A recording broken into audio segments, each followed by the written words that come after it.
Hello and welcome to your own channel. Let's talk business once again. I'm Ravi, and in today's video presentation, we'll be talking about the different type of syndicates in Lloyd's. While making this video presentation, I looked at many news articles and analyst sites, mostly about Lloyd's.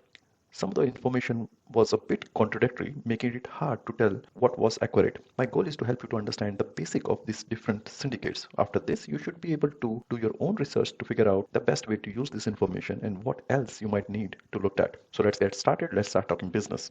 Fundamental first. What are Lloyd Syndicate? They are the core building blocks. Their formation is with one or two members putting up their money together to write insurance risk. They are managed by the managing agent. They're specialized in one or two different line of business like marine aviation or property. Each syndicate are different and they have their own plans which they document in Syndicate Business Forecast or FCF and submit it to Lloyd's. And they use the Lloyd's global structure to do business across the globe.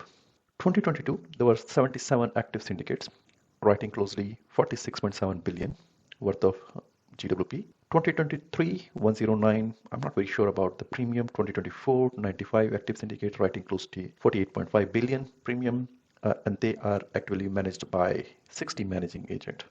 So in nutshell, and in very simple language, Lloyd syndicates are a group of members called names who pool their money to insure risk. They are managed by agent called managing agent who take care of their daily tasks like underwriting and claim handling. Now, by looking at these numbers, you can clearly figure out that Lloyds of London play a very significant role in UK economy.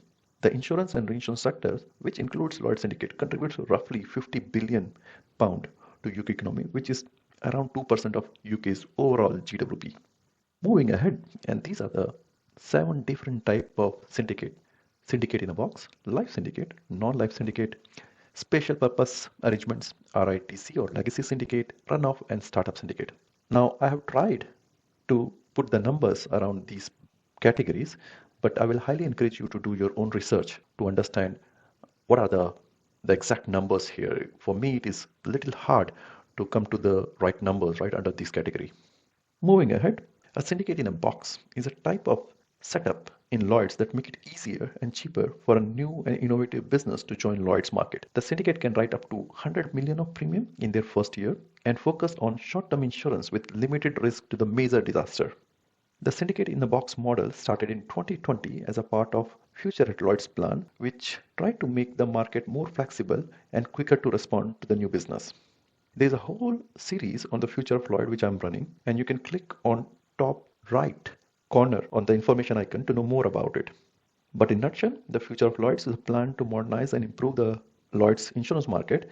It aims to focus to make the market more efficient, innovative, and customer focused by using new technology and simplifying the business process. This initiative started in 2019 and continue to evolve to meet the changing need of insurance industry. Now, some of the key SiaB syndicates are Asta Carbon 4747, started 2021, writing 85 million pound of GWP, followed by Portipas and Asta, started in 2020, 2022 with 78 and 72 worth of GWP. Quickly moving ahead, the second category is the life insurance syndicate. Now, you can see that the life insurance syndicates are less as compared to the non-life insurance syndicates. So we have to understand why. There is a historical reason behind it. Lloyds has traditionally focused on non-life insurance such as marine, aviation, specialty risk, which is responsible to shape this market. The market demand of non-life insurance product is higher as compared to the life insurance product, and the regulatory and the capital requirement around life insurance is slightly complex as compared to the non-life insurance. Hence, we have lesser life insurance syndicate. AXA XL 3002 and Beasley Syndicate 3622 are the leading life insurance syndicate, and they offer a variety of life insurance products. XXL, for example, offering group employee benefit, business protection, affinity group and associations, short-term life insurance, and simplified captive protection. Whereas Beasley write term life insurance, whole life insurance, group life insurance, and specialized life insurance. Quickly, the slide is same. The top part justify why they are more non-life syndicate as compared to the life syndicate. I'm not going to talk again about the top part, whereas I just wanted to bring your attention to the bottom part, which says that the top syndicates and kind of a business they are writing. So Beasley, 2.5 billion GWP. Hiscox and QBE is 2.3, 2.1 billion, and more or less everyone is writing the similar kind of a business. Property, casualty, marine, aviation, cyber, and specialty line. Quickly, Moving ahead, special purpose arrangements. And what are these special purpose arrangements? So special purpose arrangement is in a Lloyd's is a type of syndicate designed to allow the investor to support the portfolio of business underwritten by the another Lloyd syndicate. Is a way to attract investor into the Lloyd's market by latching on to the existing syndicate. And this existing syndicate called as a host syndicate.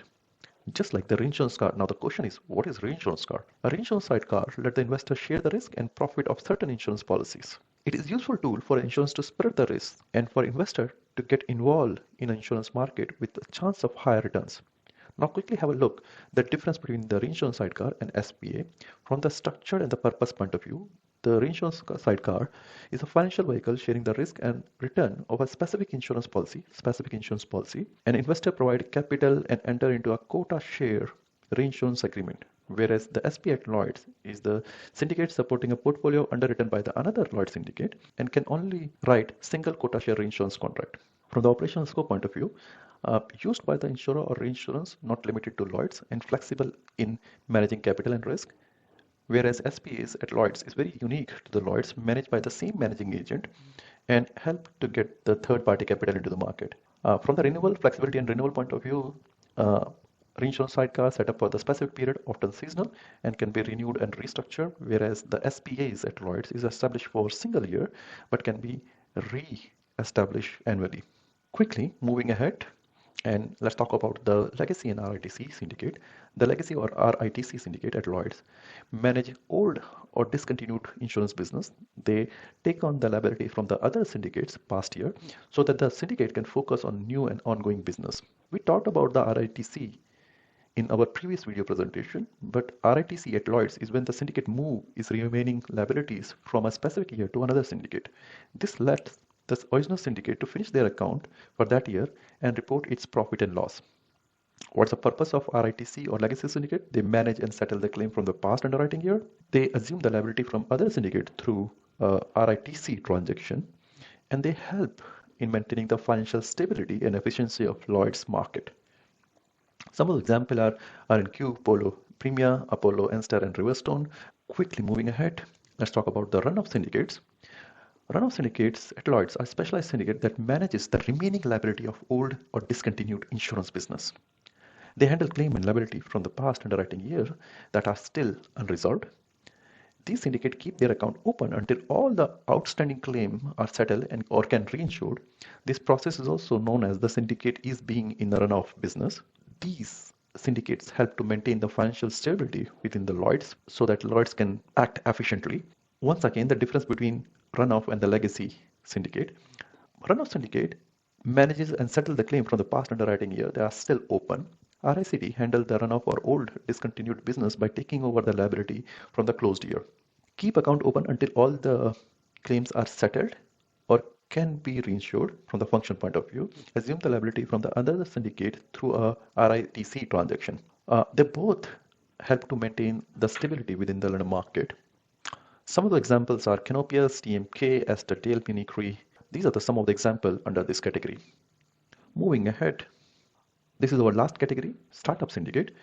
Startup Syndicate at Lloyd's are the new syndicate that uses the Lloyd's brand and network to access the global market. And they can enter into the market in the form of SPAs or SI that we discussed earlier, and they can bring the new capital, innovative risk and expertise to diversify the insurance business within the London market. How they are different from established syndicate? From the experience point of view, they start with the SPAs or SIBs, whereas the established syndicate, they already have their own portfolio.